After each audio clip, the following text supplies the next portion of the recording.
read the calling in information followed by our city attorney to explain our speaking rules. Thank you, Madam President.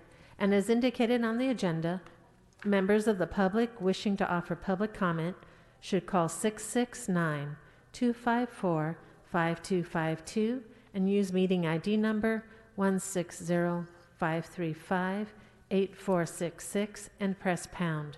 Press pound again when prompted for participant ID. Once admitted into the meeting, press star 9 to request to speak. Finally, when you hear the last 4 digits of your phone number, press star 6. And again,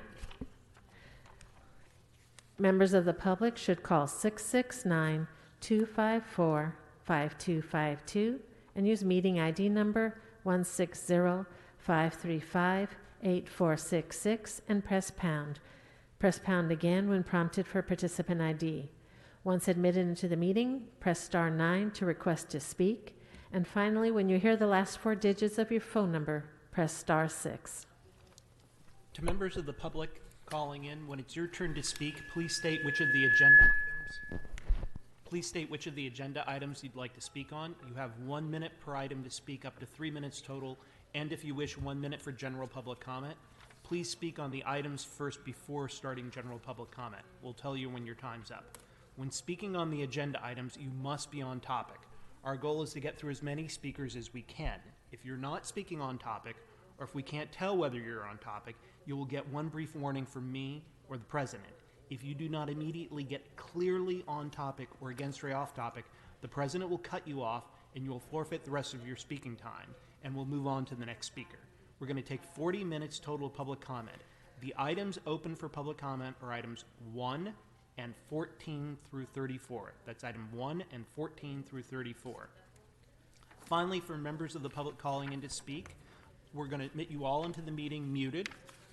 When, as the clerk said, you hear somebody read out the last 4 numbers of your telephone number or other identifying information, please immediately press star 6 to unmute yourself and tell us which items you want to speak on. We understand that you might be listening on another device as well. Please keep one ear on the telephone. There's a slight delay between the live meeting and the broadcast, so that when we identify you, you can immediately press star 6 and then turn down the volume on your other devices so that we don't get any feedback or there's a time delay in your responses. Thank you very much, Madam President. Thank you, Mr. City Attorney. Let's go ahead and take the first caller. Call-in user 1, please press star 6.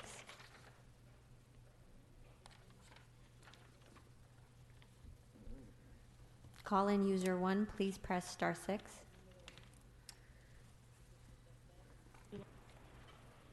Yeah, hi, thank you. My name is Craig Berry, and I'm calling to urge the council president to put Councilmember Bonin and Lee's motion on the agenda, calling for the closure of gas storage facilities in Los Angeles.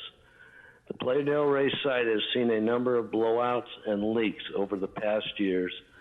In 2011, gas from the storage facility was found leaking from numerous wells in the area, causing injections at the site to be halted for an extended period of time.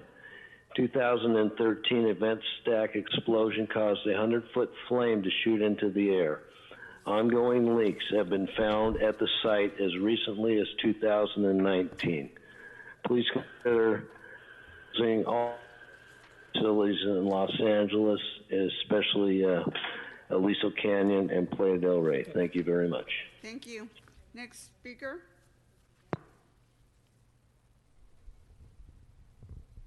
Caller with a phone number ending in 4737, please press star 6. Please state your name and the item you'd like to speak on. Hi, my name is Holly. I'm with Streetwatch LA. I would like to speak on item number 18, item number 23, and general public comment. Okay, you have 2 minutes for your items and 1 minute for your general public comment. Go ahead. Okay. Yeah, so starting with item number 18, which is, spending time in our city talking about Supreme Court nominees. I guess to me, it just boggles my mind that this is something that y'all want to spend your time on right now when there is a homeless crisis that has been growing larger and larger by each day.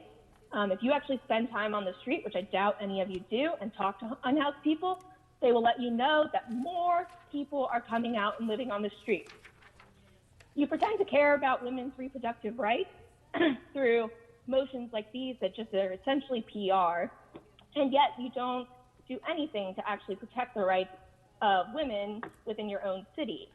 Unhoused rights are women's rights. There are many women who are unhoused and living on the streets right now. There are pregnant women and women with children living on the streets.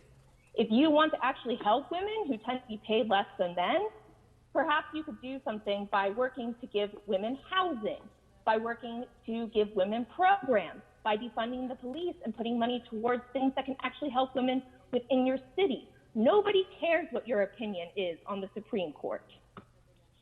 On to item number 23. Once again, I would like to point out that this is more PR. You're trying to girl boss us and make us think that you actually care about women or minorities, once again, by saying that they can get city contracts. You know, to get a city contract, you actually have to have money, right? People of color and women have been disproportionately affected by the economic downturn with COVID.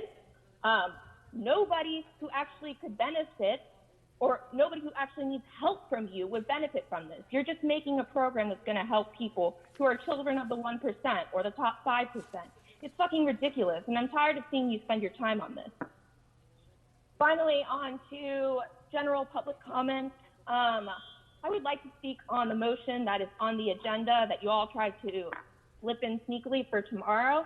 And I would like to call you what you are, which is genocidal murderers. You are working to essentially criminalize people who are living, you're criminalizing basically the areas where a majority of homeless people live. If people are living by the freeways, it's because they've been forced there, because they're being forced out of neighborhoods where people live, because people don't want to see them there. And now you're criminalizing people who are near freeways and underpasses. I mean, the city attorney last night when we visited him tried to make us think that this was about like getting people into housing. So your solution to people not wanting to go into your shelters is to criminalize them. Like essentially you are creating a jail. We don't want you to do these idiotic things. We want you to focus on providing hotel rooms, motel rooms, and permanent housing to all unhoused Angelenos. And we want you to end these awful Care Plus sweeps that you have been doing around the terrible shelters that you have created. People who are in these areas have been living there Thank you, caller. for 15. Next speaker. Caller with the phone number 5138, please press star 6. Please state your name and the item you'd like to speak on. Hi, Devin Manny. I will be speaking on general public comment. You have 1 minute. Go ahead. I, like so many others in this city, have spent the last several months in complete horror, watching as you all continue to shirk your responsibilities to the people of Los Angeles. You shrug your shoulders, say helping people isn't something we have the power to do, and people die. Perhaps they didn't die directly at your feet, fine. But when you fill a tank with piranhas and then force people to swim through that tank, the piranhas aren't the cause of death. 4118 is an affront to the values you pretend to care about. It's a vile, dangerous, and hypocritical motion that simultaneously criminalizes the very act of being alive and protects no one. I urge you to reconsider support and for once in your nightmarish tenures, think about your unhoused neighbors as humans rather than props for your Twitter feed. We aren't angry at you because of the divisive organizations we belong to. We are angry because we are forced to do your jobs for you time after time. You should be thankful that we can't be in there in person to accost you. You don't have to see the tears in our eyes or the fire in our hearts, but we are here, and despite your best efforts to curtail us, we won't stop until every last piranha is out of the tank. Fuck you. Next caller. Caller with the phone number ending in 7608, please press star 6. Please state your name and the item you'd like to speak on. Hi, my name is Peggy Lee Kennedy, and I'd like to speak on item 18 and general public comment. You have 1 minute for each. Go ahead. Well, that's nice that you are thinking of honoring Ruth Bader Ginsburg and speaking out against a discriminatory right-wing, appointment in the Supreme Court when you write racist laws here in your own home. You really need to think about the people that you're there representing. It's not just some homeowner or some developer. It's everybody, including women, the women that Ruth Bader Ginsburg stood for. And those are women on our street, aging women. So, and black people, are homeless. 40% of our homeless population is black.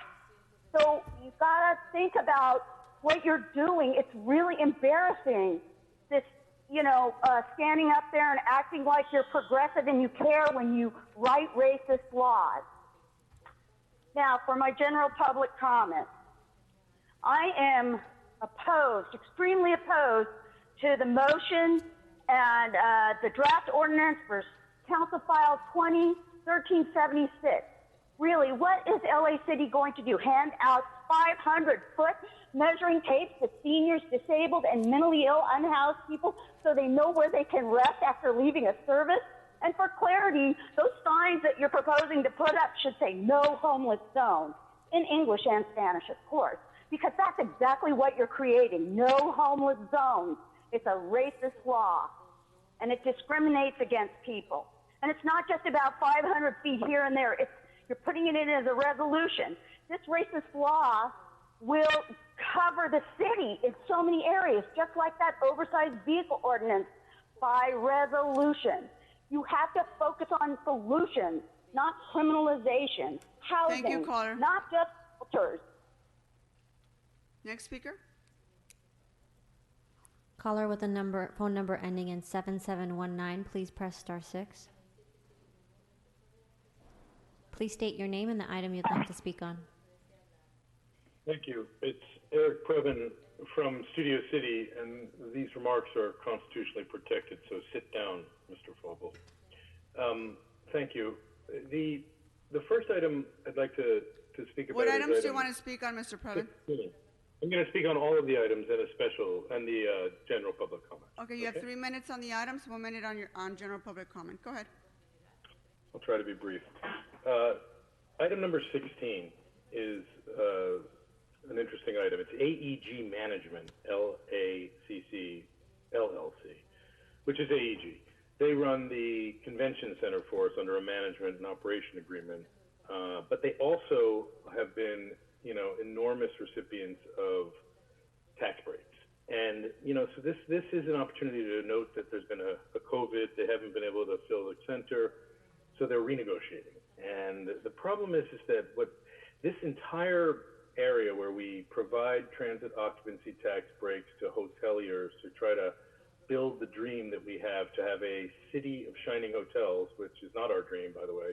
That's the dream of Las Vegas, but we want to try to import some of that to LA, and we give away the store, get hammered and reamed by the companies, including AEG, who, it's no secret, Mitchell Englander, hashtag FBI indictee, was bathing in the bathtub with them regularly. They were, bubble bath all day long, every single day, as he and John Will cut him these deals that were just absolutely outrageous. And everybody loves the Lakers, so let's not, piss on LA Live unnecessarily. But this has been a lot of corruption, and certainly, the development firms that help are there. Now, why on the budget? Why on the agenda today we have Amy Coney Barrett is just it's a perfect example, slap across the face. Don't do it anymore. We should not be using our city agenda for our politics, okay? Obviously, we have our views on that, but we don't care what your views are, as one of the earlier speakers said. It's an absolute misuse of public, stuff. Now, regarding the women minority-owned businesses getting a chance to bid on city contracts, I mean, what a thoughtful idea from Gil Cedillo and Mitch O'Farrell. My God, it would be so thoughtful if it hasn't come up 1,000 times and nothing ever changes. What kind of idiots do you think we are? It's just like, cut another ribbon, walk over and tell us how great it's going to be. There is a panel of crooks. Money talks here. We all know it. Now, I must give Mr. Wesson credit. We've seen a couple items recently, and here's one where he's rescinding something that he gave to the 3800 West 6th Street LLC, Hyatt-centric Koreatown project. He's rescinding, and he wants any money that they paid into this on the Holy Alliance, I assume, be rescinded to them. Now, he's cleaning up a little mess, but we don't know anything about it, so maybe he'd like to give some remarks. Oh, wait, neither he nor Buscaino are here today, so there will be no remarks from those. You can Mr. go into your Previn, you want to general- move on to your general public comment, sir? Yes, but you interrupted my last second, but I'm going to forgive you on that one. Let's run with the Wesson point. Elect anyone but Herb Wesson, which is Holly Mitchell, who is a reasonable and strong candidate. I know many of my colleagues at some of the places disagree with that, but they're wrong. And we also should unelect Mr. Ridley Thomas, who's done an outstanding job of bellowing on and packing the room full of friends and colleagues, but we've got to get something done, and he must not be elected. That's why I urge you to vote for Grace Yu if you get a chance. And you're in that district. Regarding the council recess schedule, I can only say a group that has canceled all their Friday meetings, Councilmember Martinez, to cancel one more is just outrageous. It should not be that way. You should not be rolling off meetings. You should be adding more so that the people have smart things to say, like a bunch of the speakers earlier today, and were following me, I assume, have. And it's your job. It's the job of Thank the you, council Mr. Previn. to understand what the people need, not to bellow on about illegal laws. Caller with the phone number ending in 7777, please press star 6.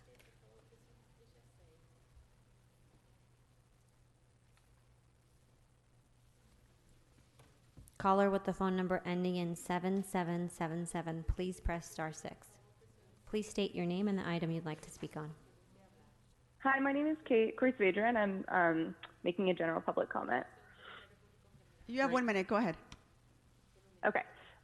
So I'm just calling to say I'm strongly opposed to the amendments to 4118 and 5611 that you're going to vote on tomorrow. These laws make it incredibly difficult to survive as an unhoused person in LA.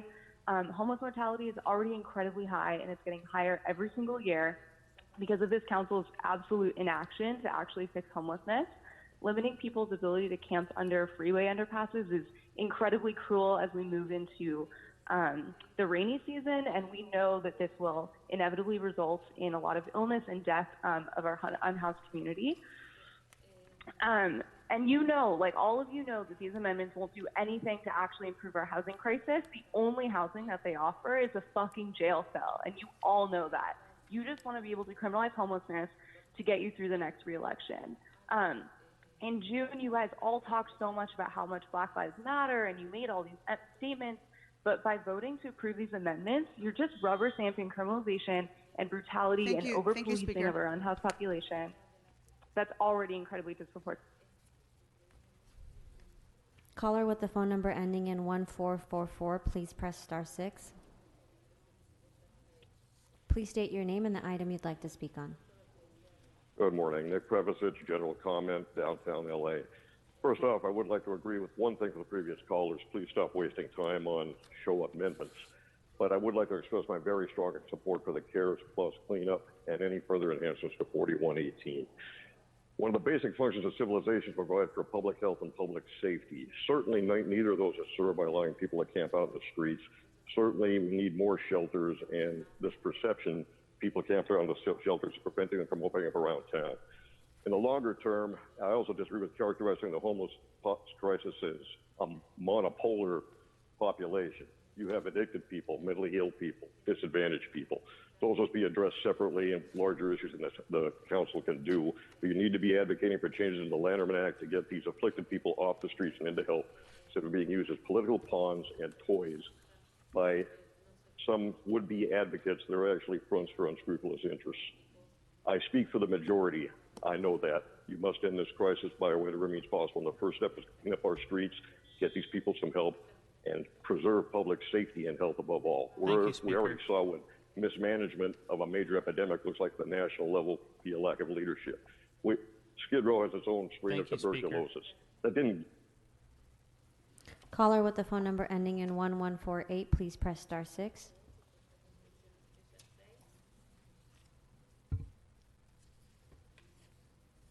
Please state your name and the item you'd like to speak on. I would like to speak on all available items, please, and general public comment, please. You have 3 minutes for items 1 and 14 through 34, and 1 minute for general public comment. Thank you, sir. Good morning. Apologize to Miss Autry, Miss Martinez. Apologize. That's first. Item number 1, here we go again, $20 million in bonds indebting the people of the city of LA for what? 67 units. The Los Angeles Sleazy Council of Criminals kowtowing to the butt cracks of every developer on the planet. You had 5 items last week, $191 million for 460 units. People of the city of Los Angeles, these people couldn't care less about the homeless. They are making money for developers which fund their campaigns hand over fist. Item number 1, criminal Cedillo, Cadillo, whatever your damn name is. Another item, $20 million for 67 damn units. For the amount of homeless we have, it's been estimated it would take $31 billion to house people, public. What are they doing? Giving Cedillo, Cadillo, whatever his damn name is, and this new guy, De Leon, take over Huizar, criminal Huizar, with criminal Wesson, and his chief of staff, criminal, Englander, criminal, Lee, criminal, with his sex prostitution trips with Englander, backdating checks. These are the kind of items we're paying for, that the people of the city of Los Angeles are going to have to pay for many, many years to come. Cedillo, $20 million for 67 units. Last week, $191 million on 5 projects for 460 units. How's this going to solve the homeless crisis? Kick them out of the one place and kick them someplace else. Well, you have yours coming. You and your vote trading. You gave criminal Dawson $1 million over the last 18 months. 541,000, all you people on furloughs. So 541,000 just last week on a new luxury office. You can go into general public comment, Speaker. $541,000, people. Just last Tuesday, the Los Angeles Criminal Sleazy Council. Who gives a damn about Amy Comey Barrett? This is just another campaign trick. Am I into my public comment, sir? Yes, you are. Well, why don't you tell me like you tell everybody else? Treat me like everybody else. I told you Damn twice, it. Speaker. I told you twice, actually. You did not. I didn't hear anything. Thank you. Dawson just got a visit this morning from grandmothers protesting his criminalizing people, his kicking people out on the streets. Dorset Village, he's trying to kick 1,000 people out for his luxury high-rise. He's evicting the Afiba Center. He tried to get the unemployment office for himself. The black community has no representation in a representative form of government. Speaker. That's our problem. Thank you, Speaker. Caller with the phone number ending in 9917, please press star 6. Please state your name and the item you'd like to speak on. Hi, I'm Camille. I'd like to speak on 1827 and general public comment, please. Sure. So you have 2 minutes for the items and 1 minute for general public comment. Please begin. I see zero daylight between the Republican majority-led Senate and the Los Angeles City Council.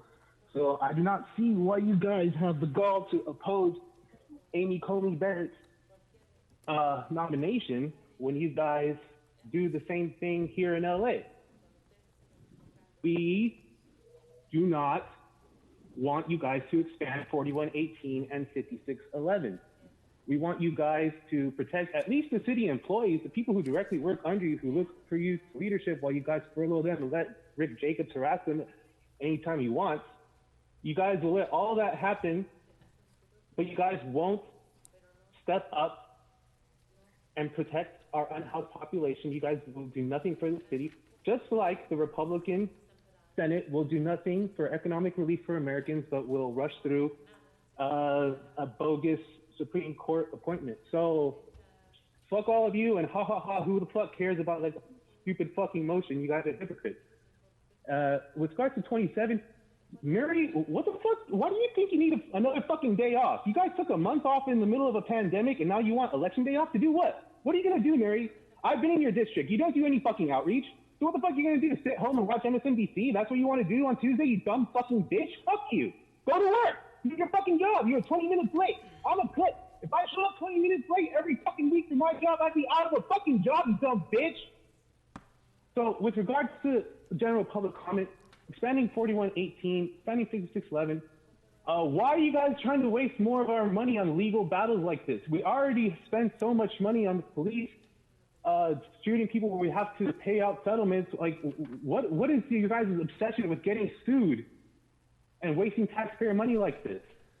And I would also like to echo the fact that Marquise Harris Dawson, there's downtown Crenshaw, there's Baldwin, Lemert, Crenshaw, Tenants Union, there's Lennox Inglewood Tenants Union, there's grandmothers who come to meet you, there's Buy Back the Block. Why don't you listen to anybody in your fucking district, Marquise? Who the fuck are you listening to if you're not listening to hundreds of people, tens of grassroots groups out here saying that we need better representation in this district for the black community, for all communities that are marginalized? I'm not even black, but even I know this shit is fucking ridiculous, Marquise. Fuck you, Marquise. And lastly, there's 3 bid renewals that got voted through today. Fuck every single one of you for voting for bids. Thank you very much, sir. Fuck you, Nuri! Thank you.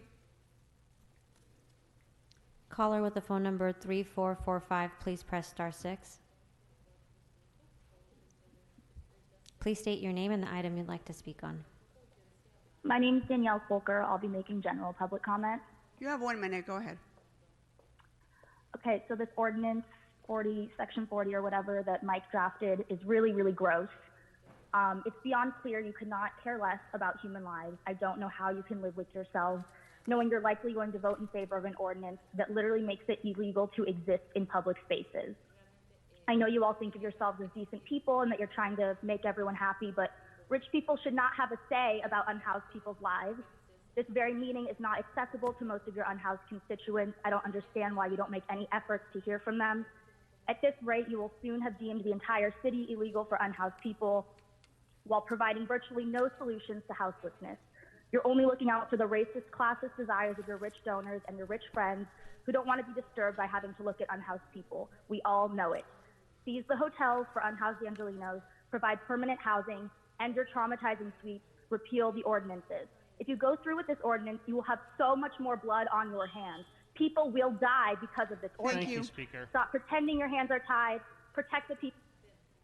Next speaker. Caller with the phone number ending in 4208, please press star 6. Please state your name and the item you'd like to speak on. Hi, it's Rob Kwan. I'd like to speak on items 18, 19, 26, 27, and general public comment. So you have 3 minutes for the items and 1 minute for general public comment. Please begin. Yeah, for this Amy Coney Barrett resolution, I think it's a shame you didn't get this out on time. Surely Senator Mitch McConnell would have loved to have wiped his ass with this resolution. I respectfully request that you strike this third whereas and replace it with the following. Whereas Council President Martinez's past actions have demonstrated either a lack of understanding or resistance to defend constitutional, federal, state, or local law, unquote. You know, it's just really rich, given this outrage over the rule of law when you don't follow the law when it comes to state law and recusals. You don't follow the charter when it comes to the open meeting requirements for 3 meetings a week. You refuse to uphold the Brown Act. FYI, it's really cute the way the council president is jamming through this effort to criminalize the unhoused through a special meeting tomorrow in an effort to give as little notice as possible. With item 19, it's on Measure H strategy. I think it's just really rich, given that you're talking about Measure H strategies at the same exact time that you're trying to criminalize people because they didn't take an alleged offer of shelter when you don't have fucking shelter to offer. Item 26 deals with this Hyatt. And I think it's always funny to reflect upon the fact that, we set out this goal of creating 10,000 supportive housing units with Measure HHH, and we're not even going to come close to that. But you had a goal of creating 8,000 hotel rooms near the convention center, but you sure as hell hit that. And looking here, this is related to that. Herb was offering tax subsidies to someone let off the hook for millions of dollars in tax liabilities previously. That person had donated $67,000 to LA city officials, $25,000 to a PAC supporting Price. That PAC being headed by lobbyists for the developer, Michael Bai, who's Herb Wesson's old fucking staffer. You can't fucking make this shit up. Lastly, Herb and Price say they have no idea. And granted, Clarence Price was running for his office at the time. But Herb, you were council president when you voted for that legal settlement of this hotel. Maybe the rest of the council didn't actually read what they were rubber stamping, but the council president damn well knew what he was going on with. Item 27, the recess schedule. I think it's really rich that you're taking election day off so that Herb and David can go out and you can all GOTV for them. That's really, really cute and shameless and disgusting. I think let's not forget when it comes to election day, what happened in 2018 after election day? The day after, the FBI raided Jose Huizar's office. What happened a week after the last election day? They arrested Mitch Englander. So, I don't know what's coming, but the timing of that three-letter agency is very interesting, and maybe you'll see something there. You can move on to your general. For my general public comment, I would just want to be real with you. This is really tough for me to say, but Councilmember Rue tried to run me over with his SUV. This was a few years ago outside of council chambers. I had to stop in my tracks to avoid being run over by him as he roared forward with a smile on his face. Now, actually, that's really unfair because I was running to council chambers and he was turning into the parking lot, and he pretty quickly caught himself, and he smiled and waved at me, and I smiled and waved at him.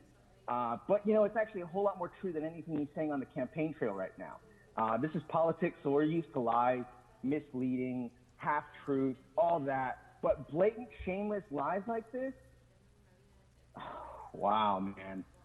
Good luck doing any fucking thing that you're talking about when you burn bridges like that with so many people. When you've disregarded the truth, you are just politically dead, one way or the other. Next speaker.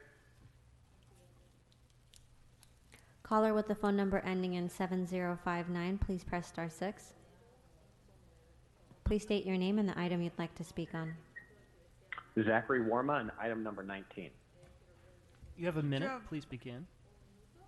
Good morning, Council President and Council members. Zachary Warma, Public Affairs Lead at the Downtown Women's Center here, calling to urge your support for item number 19.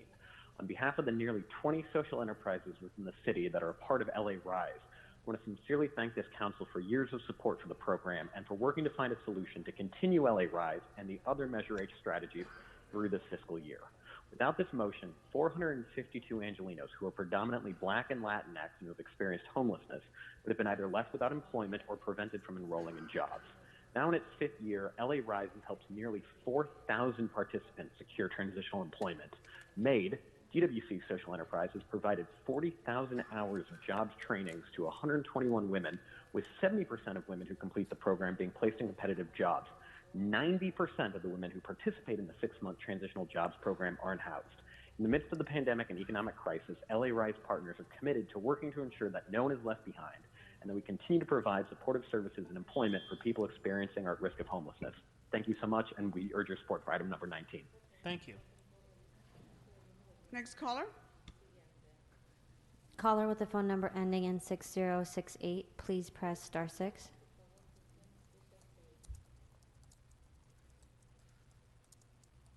Caller with the phone number ending in 6080, please press star 6. Please state your name and the item you'd like to speak on. Alejandro, general comment. You have a minute. Please begin. Current price. Your issues and priorities page only lists 3 things. None say homeless crisis. The first is community beautification, which is a dog whistle for getting rid of homeless people. Thank you, Curran, for being honest and not giving a shit about the homeless. Gilbert Cedillo, you have an acronym called the Peace Agenda. Nowhere is homelessness addressed. Just more clean community language as dog whistles getting rid of people off the street.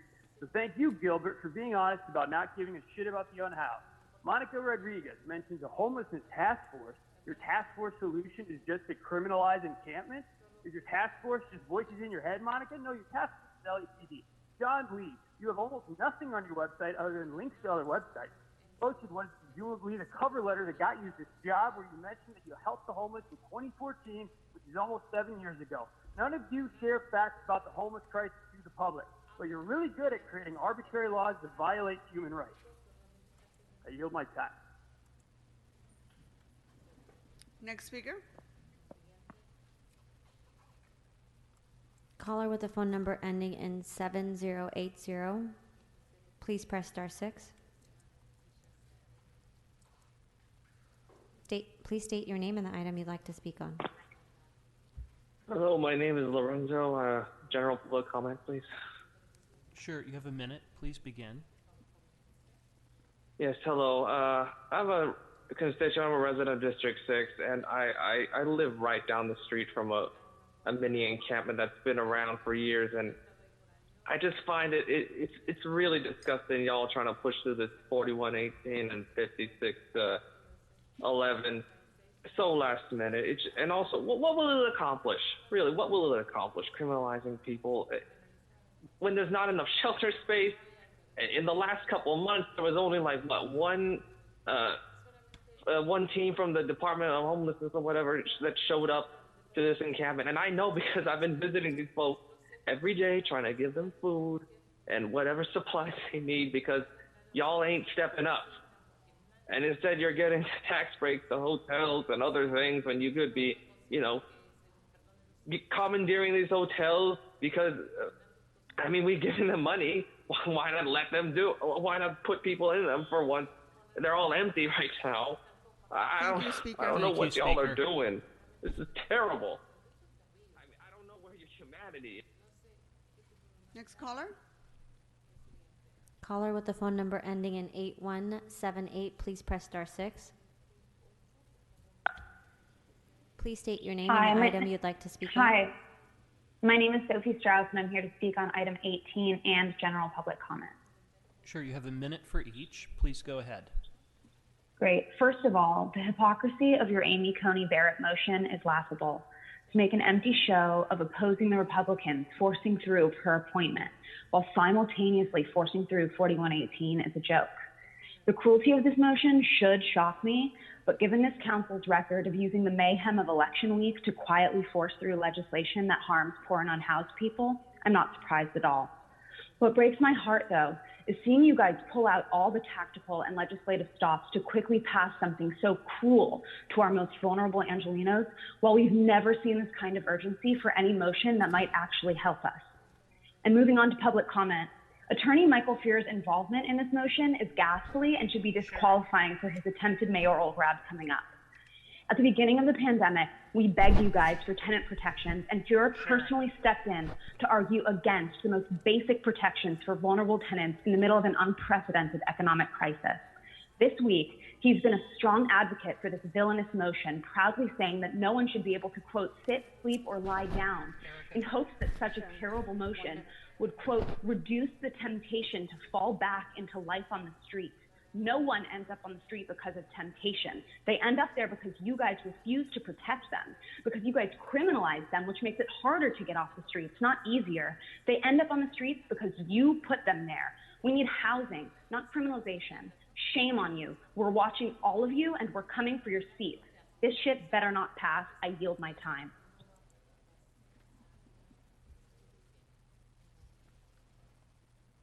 Next speaker.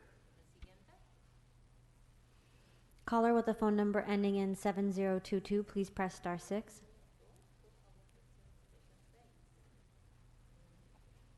Caller with the phone number ending in 7022, please press star 6.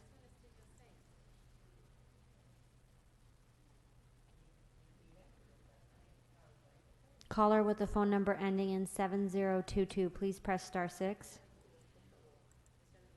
Please state your name and the item you'd like to speak on. General Dogon, and I'd like to speak on general comment and the new motion that they're trying to amend 4118D. Okay, go ahead. You have 1 minute. General Dogon from LA Can, and we at LA Can, we oppose the city amending 4118D.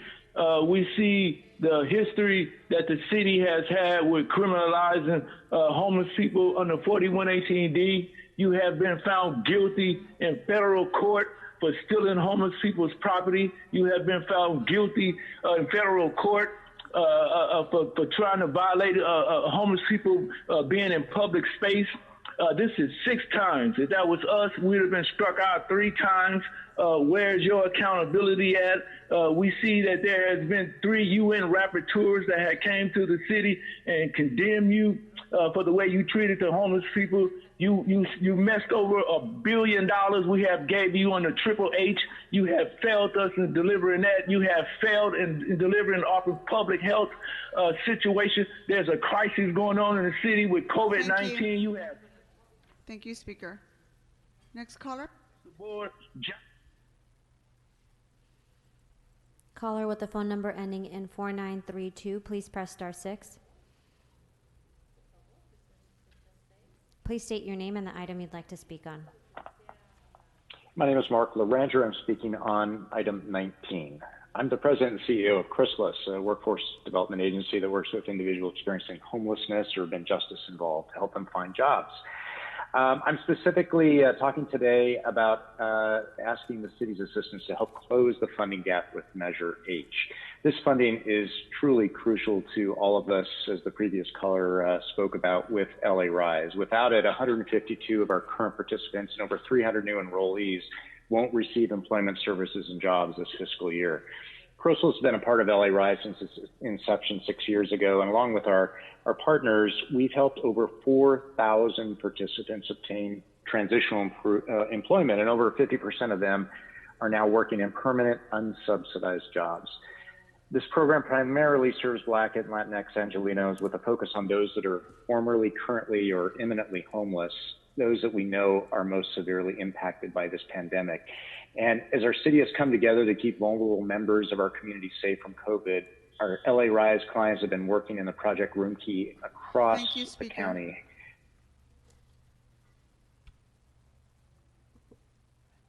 Okay, members, that concludes public comment for today's meeting. Let's go ahead and vote on the following items. Madam Clerk, we're going to vote on item 1, item 15 through 18, items 20 through 26, items 28, 29, and items 31 through 34. Madam Clerk, please call the roll. Blumenfield. Blumenfield, aye. Bonin. Bonin, aye. Vizcaíno, absent. Cedillo. Cedillo, aye. Excuse De me, Leon. Councilmember De Leon. Aye. Harris Dawson. Yes. Koretz.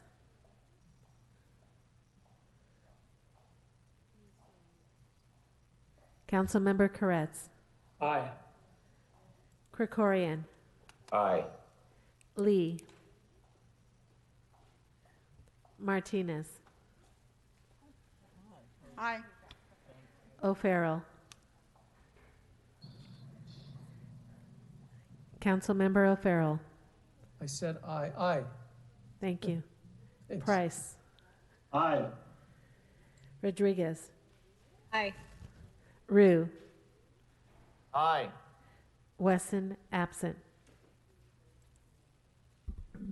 12 ayes. These items are adopted. Okay, let's move on to item 14. This was amended by Councilwoman Rodriguez. Ms. Rodriguez, do you want to speak on this item? Yes, thank you, Madam President.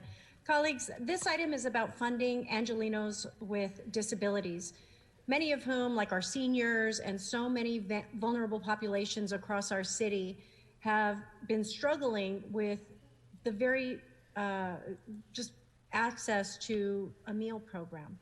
And when the pandemic struck, I was fortunate to have a partnership in the Khalsa Care Foundation, a nonprofit Bujwara led by the Sikh community in my district, to help provide a hot meal program on Fridays that we had commenced early on in the pandemic.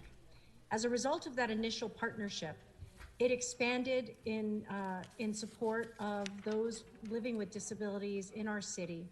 And they had provided hot meal programs throughout the city of Los Angeles to this particular population, working with the Department on Disability on an entirely voluntary effort. It was phenomenal. But unfortunately, like so much, families are still continuing to struggle, and the resources that were previously available in support of that effort were no longer available. And so I'm proud that with our collective efforts, we are now going to be funding this important project and going to continue and resume providing hot meal programs to those with disabilities in our city. They will be resuming and providing 10,000 meals a week to these individuals.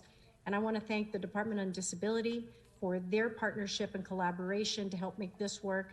But I also want to thank the Khalsa Care Foundation and the Sikh community for their generosity, for their selflessness, and making sure that we're helping to meet the needs of all Angelenos during this difficult time.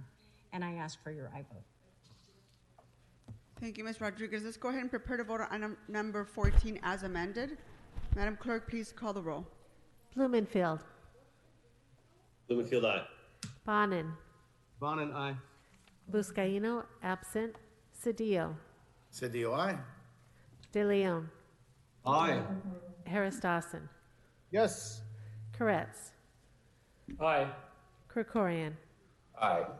Lee. Absent. Martinez. Aye. O'Farrell. Aye. Price. Aye. Rodriguez. Aye. Rue. Aye. Wesson, absent. 12 ayes. This matter is adopted as amended. Okay, let's move on to item 27. There's two votes on this item, whether to substitute. And just for point of clarification, on November 3rd, all city employees are taking an unpaid day, and we're simply replacing it with another council day, which is December 15th. Let's go ahead and vote on whether to substitute. Let's go ahead and call the roll. Blumenfield. Blumenfield, aye. Bonin. Bonin, aye. Buscaino, absent. Cedillo. Cedillo, aye. De Leon. Aye. Harris Dawson. Yes. Koretz. Aye. Krikorian. Aye. Lee. Absent. Martinez. Aye. O'Farrell. Aye. Price. Aye. Rodriguez. Aye. Rue. Yes. Wesson, absent. 12 ayes. This matter is approved.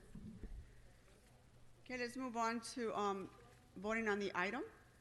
The item is now before us. Madam Clerk, please call the roll. Blumenfield. Blumenfield, aye.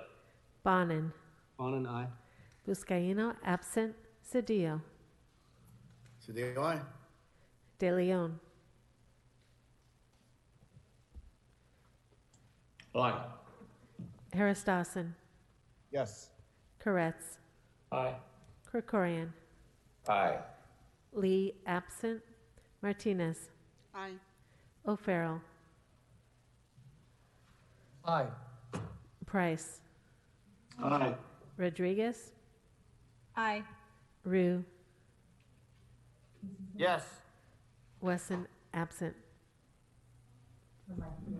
12 ayes. This motion is adopted.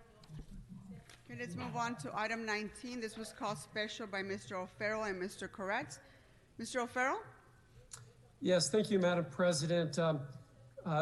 Colleagues, the city we have our own financial obligations that we need to cover right now in order to fulfill our obligations to city residents. Item 19 really shades that obligation, and here's how it does that. The county is now requesting millions of dollars from the city to help them fulfill their contractual obligations as it relates to Measure H. So here we are again, where the city is left with no choice but to bail out the county in their obligation to ensure that nearly 19,000 of our residents experiencing homelessness receive Measure H services. And I remind everyone again that back in 2017, when the county and the city approved Measure H, it was the City of LA residents that carried that resolution to pass. And I would argue very strongly that most city residents who voted for Measure H felt that it would be a companion piece and that the county for 10 years would offer a robust level of services for people experiencing homelessness in the city of LA. Well, it's not turning out that way.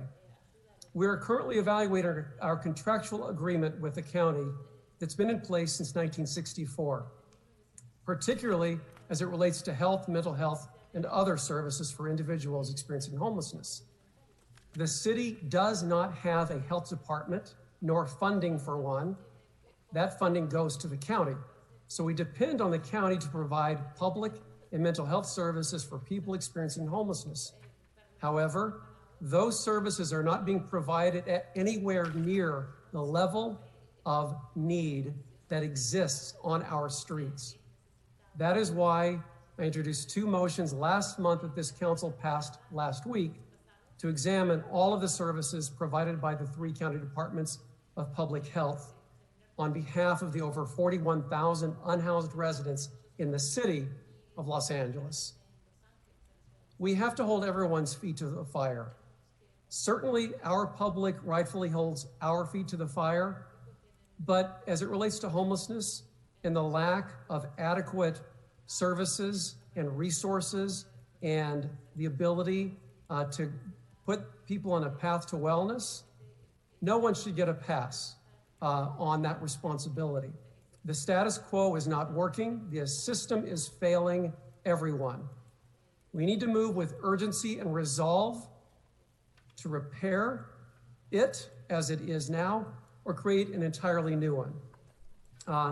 So I have some questions, and I understand that we have some of the departments at the ready. Is the CEO, are they here? Yes, they're here, Mr. O'Farrell. Just give us a moment while they approach the table. They're in council chambers. Great. Ladies, would you both like to come up?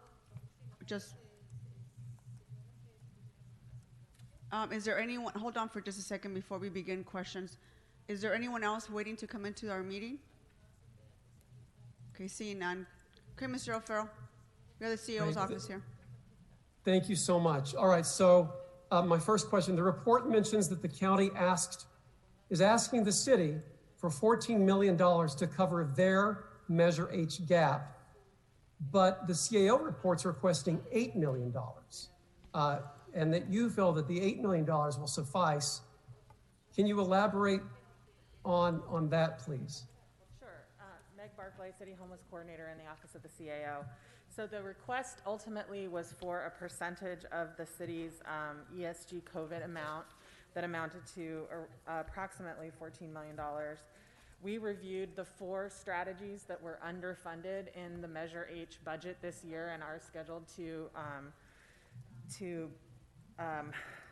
lose funding as of November 1st, with the departments and LASA and HACLA who implement those strategies, and confirmed the amounts that are in the report, which total $8,077,238. The most significant decrease of funding that's needed came through landlord incentives that are administered by the Housing Authority of the City of Los Angeles. Those landlord incentives are supporting for both landlord incentives for Section 8 vouchers and Shelter Plus Care vouchers, and that's what Measure H has been supporting. HACLA has their own CARES Act grant that has been provided and is supporting landlord incentives for Section 8 vouchers through December 30th of 2021. And so there isn't additional money that's needed to support those landlord incentives. We can, so the amount that was requested or that was identified by the county was closer to $4 or $5 million rather than the $1.1 million that's reflected here. So that's the largest difference between what the county had identified and what we confirmed with the agencies and departments that are administering these funds. Okay, terrific. So if we allocate some of our emergency solutions grant funding, ESG for COVID, or rather ESG/COVID funding towards this Measure H request, will it have an impact on the programs we're considering or have approved using the money? For instance, the Home Key program and the COVID-19 homelessness roadmap? So the report itself actually identifies the eligibility of these different strategies for the 3 potential funding sources. ESG COVID is only one of the 2 that are homeless specific.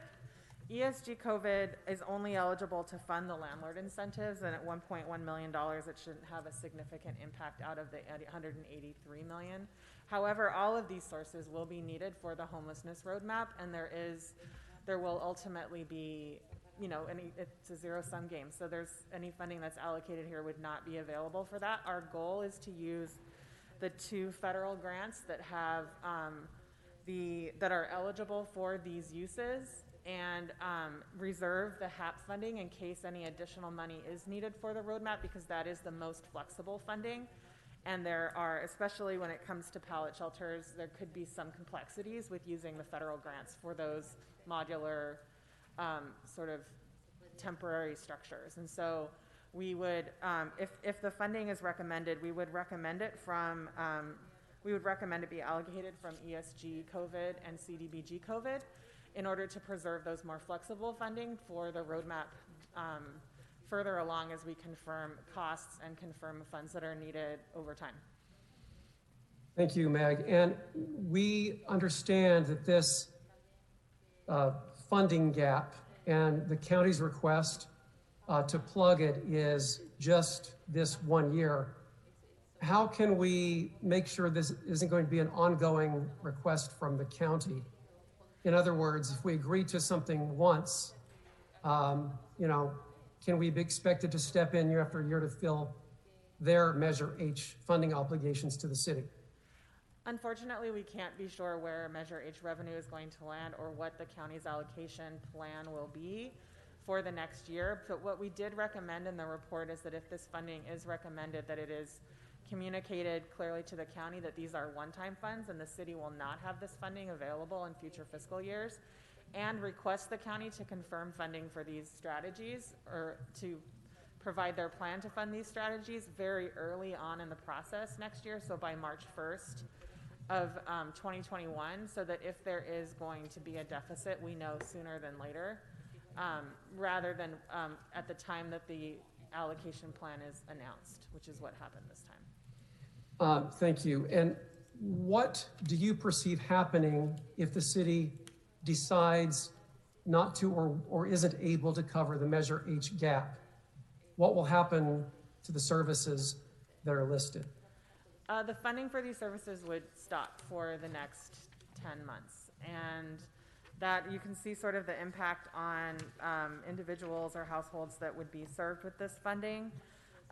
It's greatest, as you can see under the prevention resources that are available. Those are very small one-time funding that's provided to individuals that are newly homeless or facing homelessness. And I know that the providers really rely on those resources for that purpose. There's a minimal amount of shifting between strategies that the county will allow providers to do, but it's not going to get anywhere close to the amount of funding that they would have if these services were continued. Thanks, Meg. And colleagues, just something to remember. The numbers can just be mind-numbing, but something to keep in mind is that even through the Judge Carter MOU that is in play right now, the county finally agreed to transfer $17 million to the city to, at least meet us part of the way in that judgment. And now they're asking for $14 million to cover the Measure H gap. Well, those numbers, that math represents real funding that, in my view, the county should be paying for. So I don't like being held hostage when we know that these service providers who do God's work for us out on the streets, we don't need them to become pawns in some sort of argument between the county and the city. But duly noted that this is exactly the reason why I think we should reevaluate our entire agreement that's been in place since 1964, because the realities of today are not at all what they were like 56 years ago. And the allocation, focus, and resolve to adequately deal with people experiencing homelessness who are in incredible distress and literally dying on city streets, when the county is contractually obligated to give aid and relief to these folks, and it's not happening. That's why we need to reevaluate everything. But before, I know other members probably have some questions. I know Mr. Cortez does. What we have before us is a decision to make whether we're going to cover the Measure H gap the county has, but keep in mind what will happen to the services if we don't.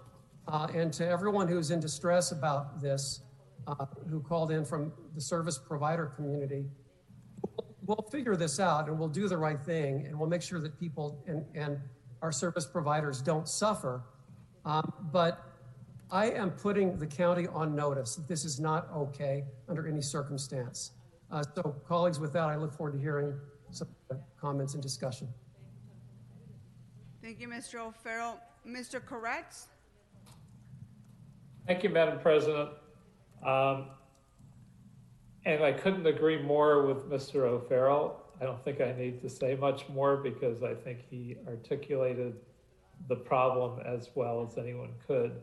But I do want to flag for everyone that there's a $4.3 million shortfall in the city's contributory funding for County Measure H homelessness strategy, category A5, prevention of homelessness, which provides lots of monies to help people from falling into homelessness. This includes the problem-solving program, which provides support for struggling tenants in a variety of ways, including paying emergency rent, utilities, etc. It's an important category, although based on what we heard yesterday in budget on the FSR, it's hard to see where the funds would come from, or whether they should. But I thought I would at least raise the matter because this lack of funding is somewhat devastating to parts of what we really want to do on homelessness, but it's really not our responsibility.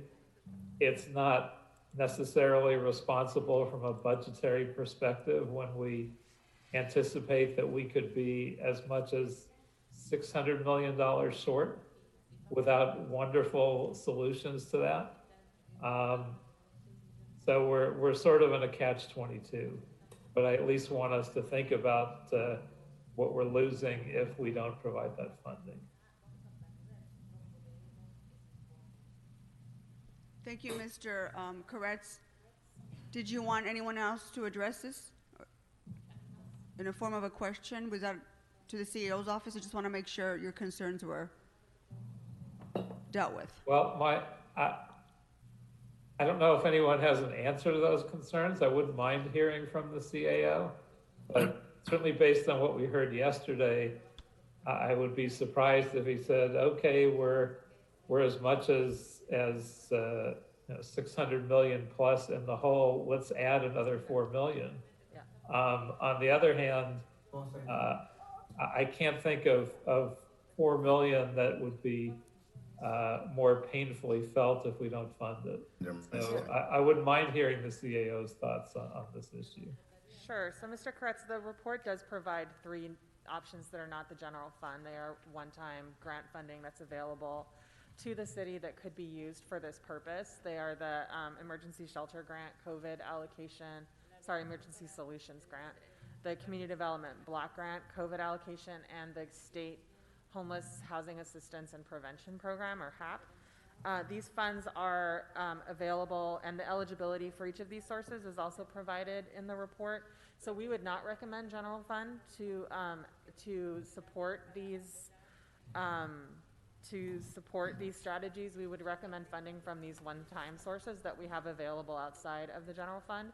But just keeping in mind, and also to Mr. O'Farrell's point, that these are one-time sources, and they're also sources that could be we have all kinds of needs for homeless services in this time, especially the roadmap. So it's a difficult trade-off analysis, but these are the sources that are available, and we would recommend if there was to be funding, if the council wishes to direct the CLA and CIO to identify funding, that it would be from those two federal grants, the ESG COVID and the CDBG COVID. Those have deadlines on them that we'd want to get them committed as soon as possible. They do have shorter commitment deadlines, but they also are eligible for all of these sources. And of the three sources, these two are the least flexible, so we would want to preserve the HAP funding for the roadmap going forward if additional funding is needed, and additional funding will be needed beyond what's already been allocated.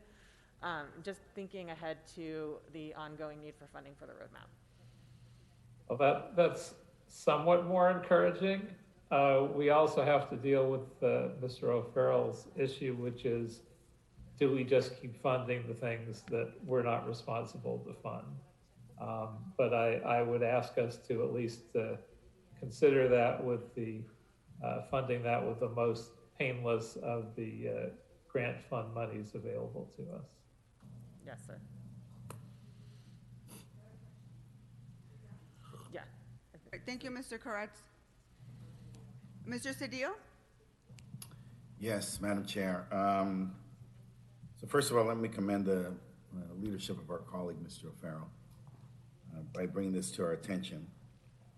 I think we've seen over the last recent period that we have a need to reevaluate the entirety of our relationship with the county, and that includes LASA as well.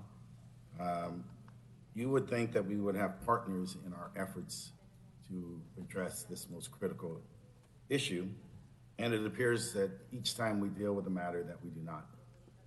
There are questions that have been raised. My question is, who has the legal duty to do this? There's a proposition, it was written, it was voted on by the residents of the county, and it's very clear, and it should state who has the legal duty to do this. As you recall, my trepidation in entering into the negotiations previously with the county is that this is a camel's nose in the tent, or any other way you want to look at it. The county will constantly and consistently ask us to pay for things that are not our duty or obligation. And because we are responding to our moral duty, and I think that's the demarcation here, there is one, a legal duty, and two, a moral duty. We are happy to continue to step up to those challenges, as we did with the testing and COVID, et cetera. But we simply cannot afford that. We simply don't have the resources. And in some respects, it's almost irresponsible for us to continue along this route. I think the time has come now for us to reevaluate our relationships, look at beginning to think about a process that moves particular services into the realm of the city, like other cities. I think of Long Beach and Pasadena in our region, San Francisco up north, that have their own departments.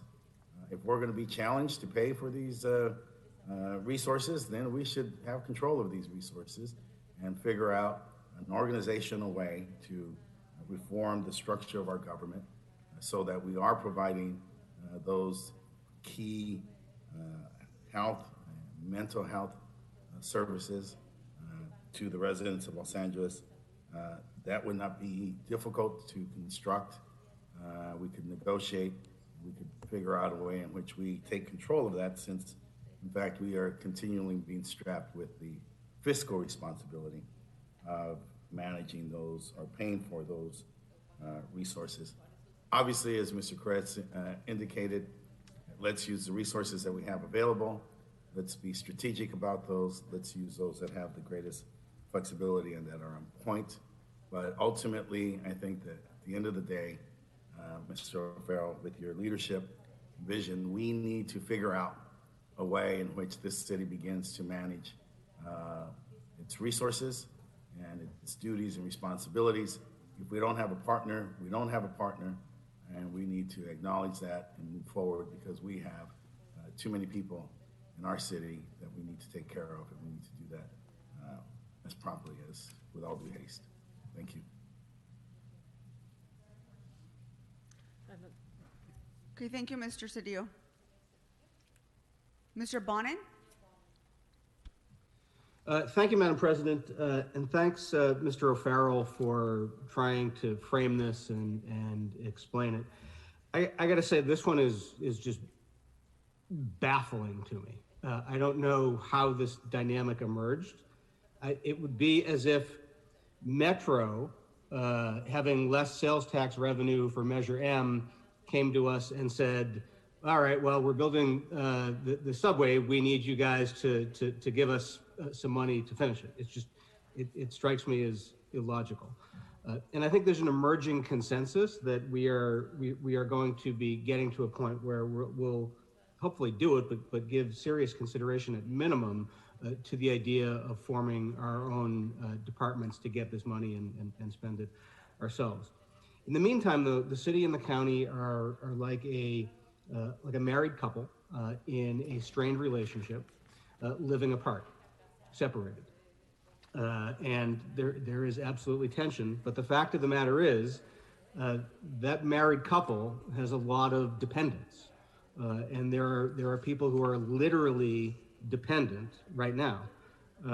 We could get 17,000 people who won't receive eviction prevention, or 120 households which will lose their shelter plus care vouchers, or 300 individuals who wouldn't get the benefits of LA Rise, or 500 individuals who wouldn't be assisted in clearing their criminal records through the Criminal Records Clearing Project.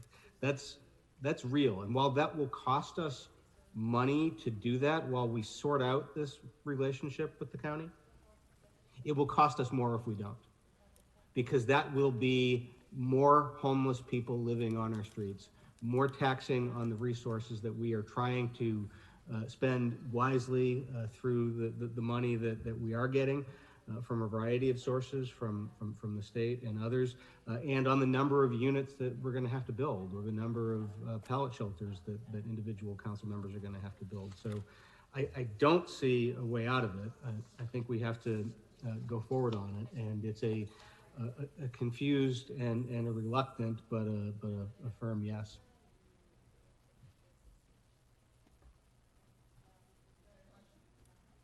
Thank you, Mr. Bonin. Mr. Blumenfield? Great, thank you. I agree with everyone who's spoken before that, I mean, it feels like we're being coerced into this, but we really don't have a choice.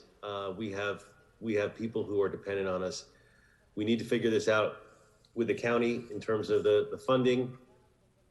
I've never been one in the past for thinking about our own health department because it seemed repetitive, but more and more as these things come up, I'm partial to that idea, because we just can't be held over a barrel all the time. Now, I did have a question though, which is there any chance that some of this funding, given that it's COVID related, could be FEMA reimbursable? Is there a silver lining there, at least for 75 cents on the dollar?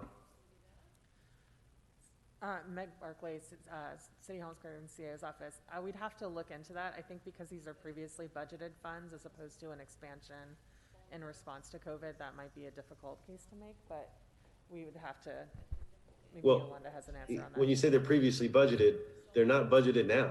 That's true. They're not budgeted, and they're not budgeted within the city. Hi, good morning, Yolanda Chavez with the CAO. Actually, it would not be reimbursable because it's also part of the CARES Act, and it's COVID funding, and we used ESG or CDBG COVID. we've asked that question of FEMA. So explain that to me, because I know we can use COVID to pay our 25 cents on the dollar for things, right? For the match, but we can't expect a 25%, oh, I'm sorry, 75 reimbursement from FEMA because it's COVID money and part of the CARES Act, and it's all part of the immediate response. Okay, even though it's H money that's disappearing. Correct. Because we're using COVID money, that precludes the ability to get FEMA reimbursement. That's correct. And obviously, if we were more flush with cash, maybe we could do some sort of a bank shot and use other funding to get the FEMA reimbursement. But I don't know how the heck we do that now, unless somebody's very creative in financing and somehow we borrow Peter to pay Paul, and that's outside of the COVID funding so that we can get reimbursed. But that's probably more complex than we could make it happen. But if there is any way to do it, I'd love for us to figure out a way to make this funds reimbursable. But it sounds like it's certainly not a clear path to that. Right. I think the other challenge is the first issue that Meg mentioned, where under the reimbursement, if something was already budgeted and you're just replacing revenue, we also cannot use, we may not be able to get reimbursed by FEMA, because in this case, it's a revenue replacement. Yeah. It's not our revenue, but I'm not sure that FEMA really cares about that. So as you know, we haven't received assistance for revenue replacement, so that would be a challenge with FEMA as well, is that they're not reimbursing us for revenue if we're just replacing funding because of a loss of revenue. All right. Okay. Yeah, it's just sort of, you're damned by having a good plan. So, okay. And I meant to mention this earlier, and I just wanted to point out that under the landlord incentives as well, we would specify in the, we would want to specify that these 120 placements would also count towards the 6,700 in the city roadmap. We should make that very clear too. Whereas if they were to be funded ongoing with Measure H, that wouldn't be the case, but we would want to make that clear to the county that if we were going to support these 120 placements, that they would count towards the roadmap.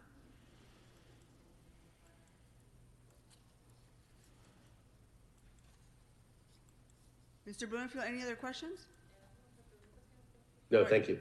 Thank you. I have a few questions. The CEO's office. So even though as a city, we've cut funding to departments and required unpaid days of our employees, and we're currently looking at more cuts, we have kept our commitment to preserving all of our funding for homelessness. Isn't that correct? That's correct. And so, in fact, as a result of our CARE Act money, we've allocated an additional $333 million from our COVID relief fund. Is that right? I believe so, yes. So I just want to just remind the council that this council is committed to talking the talk and walking the walk, but we cannot solve this issue or this homeless crisis alone. So we just need to make sure that our county partners be just as committed to this issue as we are, or we're not going to be able to, because we cannot continue down this road of subsidizing the county shortfall every single time. And so my question to you is, for strategy A5, preservation for adults, what services or assistance are we providing? How are we preventing the 17,000 people from becoming homeless? So it's a very flexible pool of funding that is provided, and it's a central pool of funding that's made available to agencies that have received training in the problem-solving program that's administered by LASA. And it is anything that may be needed to keep people from becoming homeless or quickly solve their homelessness if they are newly homeless. So it could be buying a bed because they can go live with their aunt, but there's not a bed for them there, or paying for groceries for a family that somebody is going to be able to go live with but can't absorb the cost of food, paying for those groceries for a period of time. It's family reunification, if they can get people to move back in with their families, what are the costs associated with that? But they're very small, one-time sources of funding that can maybe help resolve people's homelessness if maybe they need 2 or 3 months of back rent so that they can then maintain their rent going forward, but they can't pay rent in arrears and they're facing eviction. Things like that are needed quickly and on a one-time basis to support people from either becoming homeless or resolving their homelessness very quickly if they're newly homeless. No, do we know if the county has allocated any of their own general fund to fill this gap? They have not. They have not. And have they expressed any interest in doing that? We did ask about that, and they said no. All right. So it just seems to me that more and more likely than this financial crisis this will last a couple of years before we can get out of this. So has there been any discussion with the county on how their long-term strategy is going to cover the shortfalls of Measure H? Has there been a conversation about that? We did ask about that in several conversations about this with the county and representatives of the Board of Supervisors. And because Measure H is a sales tax dependent program, they've been pretty, they are basically saying they're watching the projections, and we'll have to have that discussion when the Measure H conversation comes up next year. We feel right now, I think that what we can do is make it clear that the city's not going to be there to address the shortfall next year and try, because I think part of the challenge this time was that the proposal was made very close to, if not right as the Measure H proposed budget was released, and it was impossible for the city to respond or influence that before this request was made part of the public record. And so which basically left us with the choice that you're faced with today. So we did, I think that what we should do is make it clear that we need to know much earlier what the proposal might be, and if there is, and have more of a sense of what other options might be aside from just funding strategies for 4 months and creating a cliff that is obviously really disruptive to these services and programs in the community. Okay, and my final question is, do we know if the county is using Measure H to supplant what would have been their general fund allocation to addressing homelessness? Do we know that? We asked about that. The county said that they are not doing that. We haven't, I don't believe we've seen their presentation or representation of what was being. I think we need to stay on top of that. Only because in 2016, city voters approved Proposition Triple H, and since then the city has continued to increase our funding for homelessness. And I think we need to go back and ensure that yes, ma'am. Nothing funny is going on the county side. Yes. Mr. O'Farrell, did you have an additional question? Because I do want to provide some instruction moving forward. Mr. O'Farrell? Thank you, Madam President. Yeah, real quick point of reference, and then I welcome your instruction. Just after listening to this conversation, first of all, thank you, colleagues, for your very thoughtful comments. Really appreciate that. I think that our feelings are crystallizing based on our experience over the past several years. And past is prologue. It has been my experience after more than 7 years on this council that this agreement that we have with the county just isn't working out. And I don't expect that we could expect any change from the county's position. The bottom line to me is this: are we receiving 62% of the Measure H dollars? Because we have 62%, of the population of people experiencing homelessness in the county of Los Angeles. No matter how you slice it, we need 62% of those resources. And I, for one, am tired of hearing excuses, rationales, and funny math coming from the county.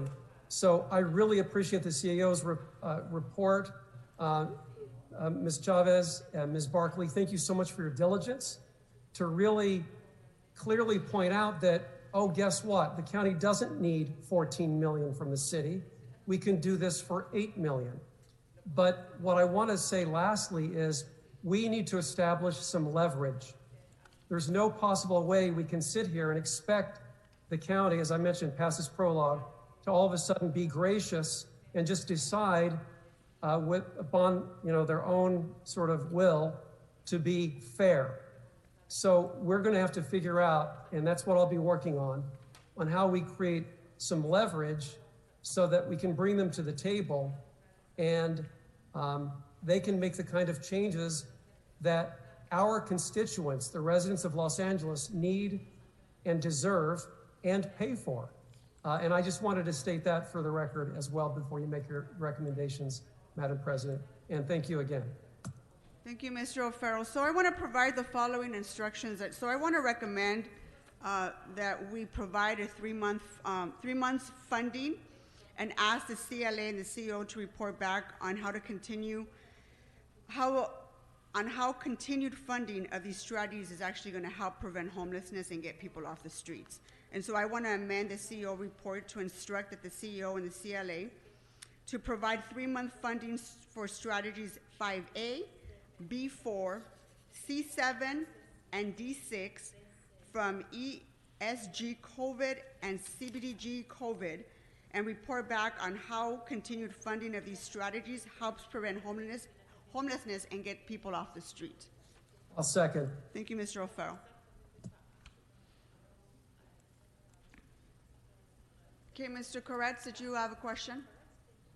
Yes, we had talked about also possibly providing grant funding for homeless strategy category A5. Is that not included in your motion? Yeah, I included strategies. Let me repeat this one more time. For funding for strategies A5, B4, C7, and D6. Thank you. Okay, I'll go ahead and vote on the amendment. Madam Clerk, please call the roll. Blumenfield. Blumenfield, aye. Bonin. Bonin, aye. Buscaino, absent. Aye. Thank you, Mr. Buscaino. That is an aye. Cedillo. Cedillo, aye. De Leon. Aye. Harris Dawson. Yes. Koretz. Aye. Krikorian. Aye. Lee. Absent. Martinez. Aye. O'Farrell. Aye. Price. Aye. Rodriguez. Aye. Rue. Aye. Wesson. Absent. 13 ayes. This matter is adopted as amended. Okay, Madam Clerk, let's move on to verbal motions. How many have been introduced? Thank you, Madam President. The clerk has 4 verbal motions to read into the record. Okay, let's go ahead and start with the first one. The first motion has been introduced by Councilmember Harris Dawson to be referred to the Transportation Committee. And this requests the Department of Transportation and the Bureau of Street Services and Bureau of Sanitation to report on steps necessary to ensure comprehensive cleanings of city bus stops in CD8. And a seconder? Second. Is there a second? Mr. Bonin, second. Mr. Bonin seconds that. Thank you. Next one. The next is a resolution introduced by Councilmember Harris Dawson to be referred to the Rules, Elections, Intergovernmental Relations Committee, and this is to establish city support for HR 7947, which would provide $400 million in additional funding for foster care support programs. And a second. Ruth, Second by Mr. Blumenfield. Thank you. Next is a verbal resolution introduced by Councilmember Harris Dawson, referred to the Rules, Elections, and Intergovernmental Relations Committee relative to including in the 2019-2020 federal legislative program support for H.R. 6959 BASS, which would require states to provide Medicaid coverage to former foster youth up to age 26 from other states. Is there Second by Mr. Cortez. The final verbal motion is a motion introduced by Councilmember Harris Dawson, referred to the Public Works and Gang Reduction Committee relative to an exception to the city's one-year street cut moratorium on South Hoover Street to allow for the installation of fire and domestic water service at 8514 through 8526 South Hoover Street. Is there a second to this motion? Second. Second by Mr. Cedillo. And that is all, Madam President. Thank you. Members, Ms. Rodriguez? Yes, thank you, Madam President. I have the moving clause. I therefore move that the Los Angeles Homeless Service Authority be requested to report to Council with Paxton Bradley documentation protocols to be uniformly utilized by LAHSA and service planning area leads outreach teams for intake, tracking, and transitioning homeless individuals to shelter through housing operations in response to the court order issue by Judge Carter. The protocols should be developed in consultation with the Los Angeles Bureau of Sanitation in order to facilitate a more collaborative workflow and communications process for managing personal property. And further move that LA SAN, in consultation with the city attorney, be requested to report to Council with recommendations for the appropriate notification signage, documentation, and procedures for managing personal property at the conclusion of a housing operation at the location subject to the court order issued by Judge Carter, and collaborate as needed with LAHSA to ensure a functional workflow for both agencies. I'm happy to second that for Ms. Rodriguez. Thank you. Any others, Ms. Rodriguez? That's it. Thank you, Mr. Buscaino. Thank you, Madam President. I only have one. It is the commendatory resolution for Sergeant 2 Joanne Brown, 33-plus career with the Los Angeles Police Department, outstanding leader, set high standard on performance, integrity, and competence, one whose accomplishments have benefited people throughout the city. So with that, members, let it be resolved that by the adoption of this resolution, the LA City Council hereby congratulates Sergeant 2 Joanne Brown for her 33-plus years of loyal and dedicated service to the Los Angeles Police Department, and commends her for her outstanding career in law enforcement and unfailing commitment to duty and professionalism in serving the people of the city of Los Angeles, and extends its best wishes for a long, happy, and rewarding retirement. Thank you. Is there a second? Second. By Mr. O'Farrell. Mr. Corretz? Thank you, Madam Chair. I have a similar resolution for David Weintraub, who is retiring from the city after more than 35 years of dedicated service, finishing as an associate zoning administrator. And the resolved clause is, now therefore be it resolved that the Los Angeles City Council does hereby congratulate and commend David Weintraub for his more than 35 years of service and exceptional achievements in improving the quality of life for all the residents of the city of Los Angeles. Second. Second by Mr. O'Farrell. Thank you. And I have two other motions. Oh, sure. The first one, moving clause, is I therefore move that $11,000 in the Council District 5 portion of the Street Furniture Revenue Fund number 43D, Department 50, be transferred, appropriated to the Measure M Fund 59C-94 account number 94SD109, open streets, for the installation of 5 parklets until June 30th, 2021, to support outdoor dining for 5 restaurants located in Westwood Village. I further move that the Department of Transportation be authorized to make any corrections, clarifications, or revisions to the above transfer instructions in order to effectuate the intent of this motion. Is there a second? Second. Second by Mr. O'Farrell. Next one, Mr. Corretz. Thank you. And a similar motion, I therefore move that $28,000 in the Council District 5 portion of the street furniture revenue fund number 43D, Department 50, be transferred appropriated to the Measure M Fund 59C-94, account number 94SD10, open streets, for the installation and rental of K-rail barriers until June 30th, 2021, to support outdoor dining for restaurants located in the 300 block of Melrose Avenue in Council District 5. I further move that the Department of Transportation be authorized to make any corrections, clarifications, or revisions to the above fund transfer instructions in order to effectuate the intent of this motion. Is there a second? Second. Second by Ms. Rodriguez. Any others, Mr. Corretz? No, that's it. Thank you, Madam President. Okay, thank you, Madam Clerk. What's next? Council has motions for posting and referral. Posted and referred. Members, are there any announcements? Mr. O'Farrell?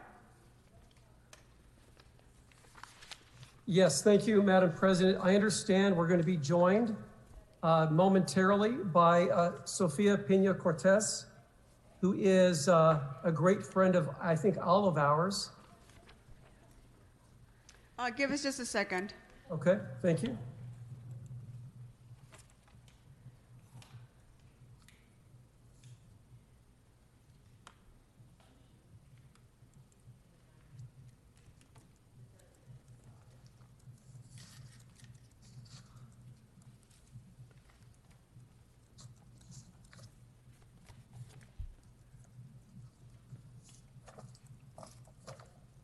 Okay, go right ahead, Mr. O'Farrell. She's just joined us. Great. Hello, Sofia. Welcome to Council. Colleague Sofia Pina Cortez has served in numerous roles in her illustrious and distinguished career with the City of Los Angeles Department of Recreation and Parks. She began her tenure as a youth volunteer in 1973. Her career through the Recreation and Parks since that time is as follows: part-time locker room attendant, August of 77, Recreation Assistant 2, September of that same year, Recreation Assistant 4 in 78. Sofia was promoted to full-time employment as Recreation Leader in September of 84, Facility Director in January of 86, Senior Recreation Director in November of 90, Recreation Supervisor in 98, Principal Recreation Supervisor in 2000, and Superintendent of Operations Pacific, West, and Metro Region since September of 05. Sofia was selected and appointed as the first Latina to serve as an Assistant General Manager for the Department of Recreation and Parks, overseeing the Special Operations Branch since August of 2017. And as we all know, serving dutifully until the end of her career in Rec and Parks. Sofia has fond memories of her many roles, such as orchestrator and supervisor of the Lotus Festival, Class Parks, Latino Heritage Month, and the Nutcracker in the City. She has ACA and AZA accreditations. She's done park carnivals, haunted houses, folkloric productions, baseball opening days, musical productions, and music concerts, the creation and support of cultural, recreational programming culminating in special events, and oversight of Pacific Region Museum and Recreation and Parks special facilities. Sofia Pina Cortez received numerous commendations and awards for her extensive career, for her work on, and I mentioned some of it, but it also includes Feria de los Niños, the Winter Holiday Festivals at Griffith Park and Pershing Square, support of Hearts of Los Angeles, Levite Pavilion LA, Paradise in the Park, oversight of the Pershing Square's downtown on ice skating rink, taking back MacArthur Park, Venice Beach Skate Park 90 plus, preservation of the Korean Bell, creation of the Korean Cultural Center at Angels Gate, protection, improvement, and celebration of Eagle Rock. Sophia's favorite recognition is from former Mayor Tom Bradley for Outstanding Youth of Los Angeles, which was an inspiration and a foundation for her tremendous work as a civil servant for the past 37 plus years for the City of Angels. Sofia Pina Cortez will also remember the many mentors, staff, and patrons in which beautiful friendships and professional relationships were cultivated from communities throughout the city. She's always been known for her strong work ethic, mentorship, generosity, and compassion, and her positive energy and unflinching smile. I've never, ever seen Sofia not smile. Sofia looks forward to spending more quality time with her husband, John, and her adult children, Justine and John Paul, who are her pride and joy and whom she says are her main reasons for doing better in all aspects of her life. Sofia also hopes to relax in her backyard, garden, and share delicious barbecues post-COVID. We'll all join you, Sofia. She will continue to share her positive words of wisdom with as many people that will embrace healthy mind medicine. She prays she stays healthy, positive, and that her faith in God is strengthened. She jokes that maybe she'll learn to cook and just continue to enjoy the simple things in life. After COVID-19, she hopes to travel, attend tea parties, the traditional kind, visit extended family and friends, join a senior folkloric group, and participate in community events, and as a volunteer in hospitals and senior centers. On behalf of the City of Los Angeles, the dedicated staff of the Department of Recreation and Parks, and the constituency of Los Angeles, we thank Sofia Pina Cortez, who represents the best of exactly who we are, for your 37 years of service to our city. Sofia, can you hear me, and would you like to say something?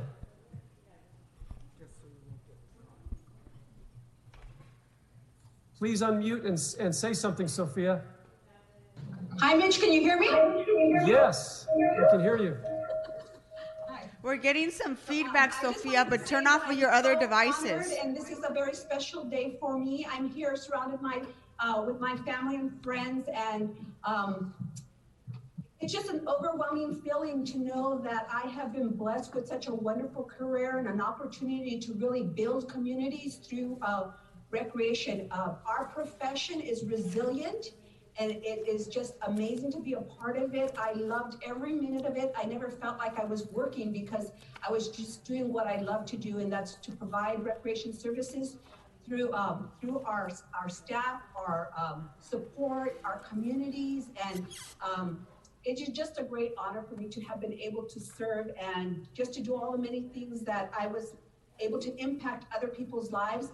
At some point in my career, I decided to go into management because I thought that I could then train and empower and get the resources that staff needed to either further their opportunities to serve community as well. And I was able to do that through so many different programs, as you mentioned. It was just overwhelming when we tried to gather all that information to say, wow, what a career. And I want to especially thank all of my mentors, Steve Brierly, Marilyn White, Kevin Reagan, for just all of the support that they had given me as well throughout the years, and for our staff. We are, like I said, a resilient profession who does so much for the City of Los Angeles, more than just recreation. Right now we're doing essential work during the COVID crisis, and I just can't applaud our profession enough for everything that that they do every single day on the job. And I am very humbled today to just be honored this way. I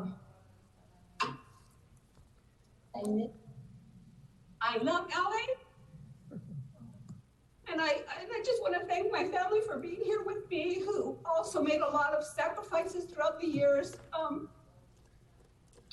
for this city, you know, coming home sometimes at 2, 3 o'clock in the morning, planning events, and they were always there for me, supporting me and cheering me on. And I just have a great love for everything that the city and the council members do as well to support our department. And it's farewell, but not goodbye, because I will be back volunteering just like I started. Great. And Sofia, I hope your backyard is big, because we all want to come and join you and your family for a backyard barbecue, a post-COVID celebration. Thank you. Congratulations. We love you too. Thank you, Mr. O'Farrell. Congratulations, Sofia. Enjoy your retirement. Mr. O'Farrell, any other announcements? Nope, that's all I have. That's enough for the year for me. Any other announcements, members? Any adjourning motions? Seeing none, our meeting. Oh, Mr. Rue? Thank you, Madam President. Colleagues, I do have an adjourning motion, and I am very sorry to share the news of the passing of Gail Gardner Roski. On October 21st, Los Angeles-based artist and philanthropist Gail Gardner Roski passed away peacefully in her art studio in Toluca Lake. She was surrounded by family and her vibrant watercolor paintings that brought so much joy to so many people. Gail was 79. Gail was born in Los Angeles on September 11, 1941, to Russell Dwight and Mary Louise Tucker Gardner. Gail was the third of 4 children, born after sisters Mary Ann Gardner and Sherry Munson, and before her brother Tucker Dwight Gardner. She grew up in Hancock Park. After her high school graduation from the Buckley School, Gail enrolled at the University of Southern California as a fine arts major.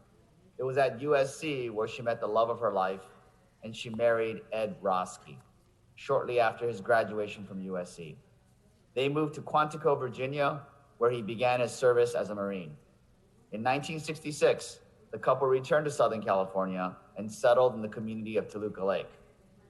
As the mother of 3, Gail channeled her creative abilities into helping with school projects, sewing costumes for Halloween and skating competitions, and volunteering with La Floristas to help children with special needs. At age 50, Gail was diagnosed with cancer. She used art as part of her therapy, and when she emerged cancer-free, she had the focus and the resolve to pursue her lifelong dream of becoming an artist. In the 3 decades since that decision, Gail has exhibited at galleries and museums from Southern California to Scotland. Gail and her husband were avid world travelers. Together, they explored some of the most remote parts of the globe, from the depths of the North Atlantic Ocean to the summit of Mount Kilimanjaro. Gail always brought her sketchbook to record her experiences in her artwork. Gail also loved to share stories of other cultures as a children's book illustrator and developed artwork for the multicultural book publisher East West Discovery Press. Gail was also a steadfast advocate for her fellow artists and was actively involved with public art initiatives as a commissioner for the Los Angeles Department of Cultural Affairs and as chair of the Arts and Furnishing Committee for the Cathedral of Our Lady of Angels. Following her years of devotion to arts and arts education, in 2006, Ed and Gail Roski pledged a naming gift to the alma mater, which resulted in the renaming of Southern California's oldest visual arts school to the USC Gail Gardner Roski School of Art and Design. Gail is survived by her husband of 58 years, Ed, her daughter, Rian Roski, her son, Edward Roski III, and his wife, Colleen Roski, her daughter, Katrina Roski, and her husband, Mark Pearl, and grandchildren, Bryce, Austin, Grant, Ashley, and Edward Roski, Charlotte Pearl, Madeline Pearl, and Abigail Pearl. And, you know, I spoke to Ed earlier this morning, and he reminded me that her book on LA is being printed as we speak and will be released this coming December. And it will showcase her 40 paintings that she did of Los Angeles. And may she rest in peace. Thank you, Madam President. Thank you, Mr. Rue. Any other adjourning motions? Seeing none, our meeting is adjourned. Thank you.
I'm learning so much about people. Right after on Ahmaud Arbery's birthday, I think it was 8 of our actors who are all Black, and they came on and they talked about what it's like living in their skin, and it was amazing for me because I've known some of these people for 4 or 5 years, and I didn't know the things that they deal with, and so having the ability to do this show, we kind of get into insight that we never did before.